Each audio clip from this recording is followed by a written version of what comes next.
Jean Monnet est devenu ce qu'il est, probablement en partie parce que sa formation a été particulière.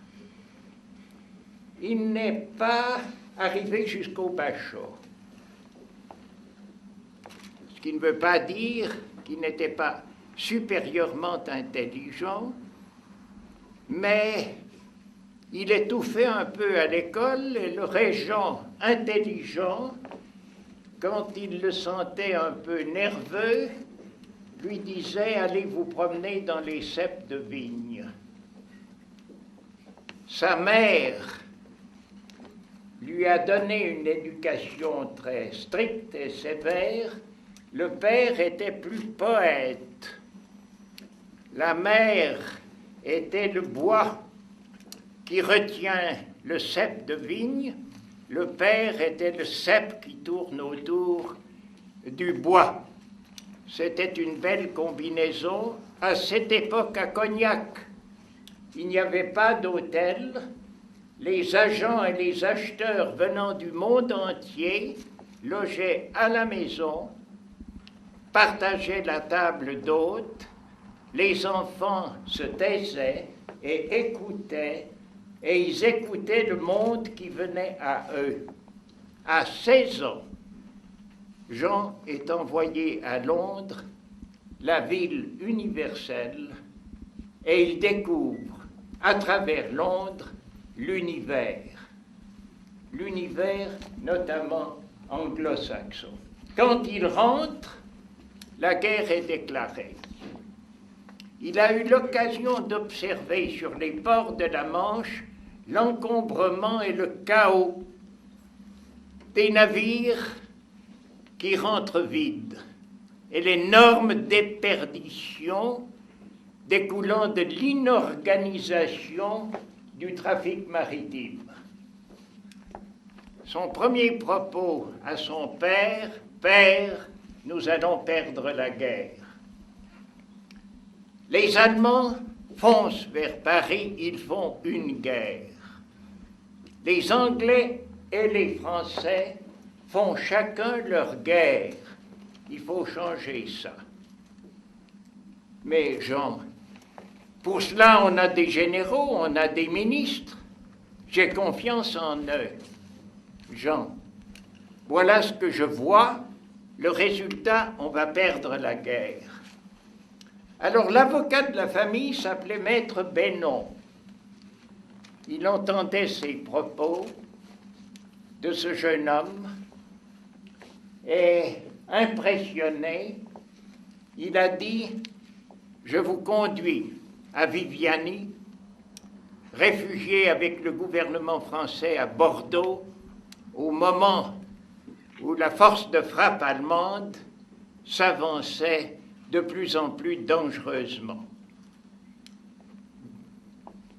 Maître Bénon et le jeune Jean arrivent à Bordeaux chez Viviani. Pourquoi?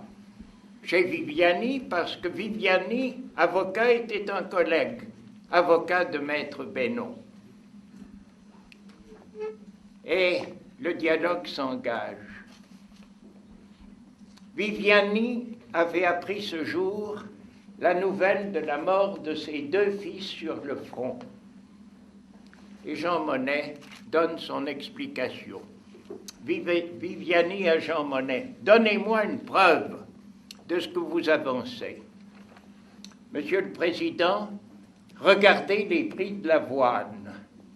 À cette époque, les chevaux avaient une valeur stratégique, notamment dans l'artillerie.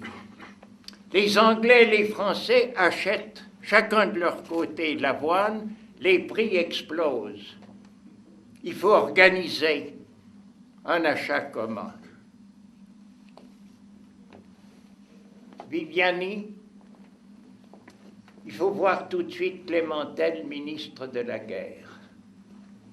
Clémentel, face à la démonstration, je vous envoie à Londres et vous mettez sur pied ce que vous avez dans la tête.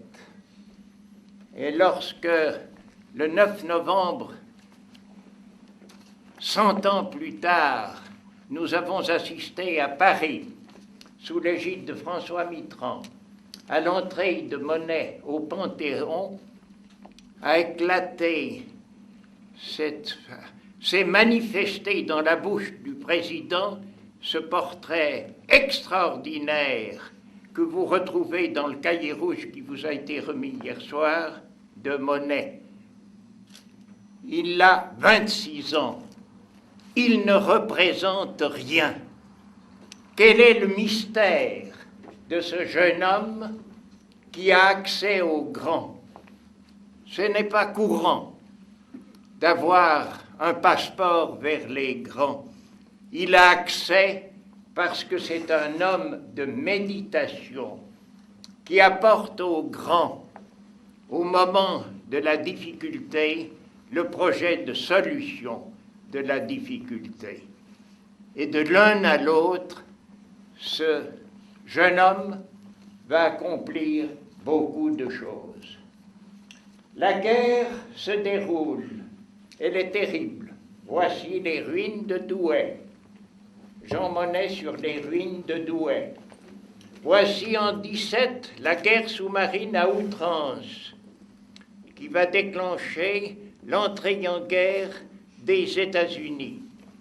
Jean Monnet a organisé les executives d'achat de toutes les matières premières essentielles et y a ajouté l'organisation des transports. Et c'est la course de vitesse entre les sous-marins allemands qui coulent les navires et la production des navires dont les flottes sont organisées et protégées. Et les Alliés gagnent cette course. Et c'est l'arrivée de l'armée Pershing, 1 100 000 Tommies et les matériels américains qui vont déterminer l'issue de la Première Guerre mondiale. Alors, on va retrouver le jeune Monnet à Genève. Il y a été promu par Lord Balfour et par Lloyd George, secrétaire général adjoint de la Société des Nations.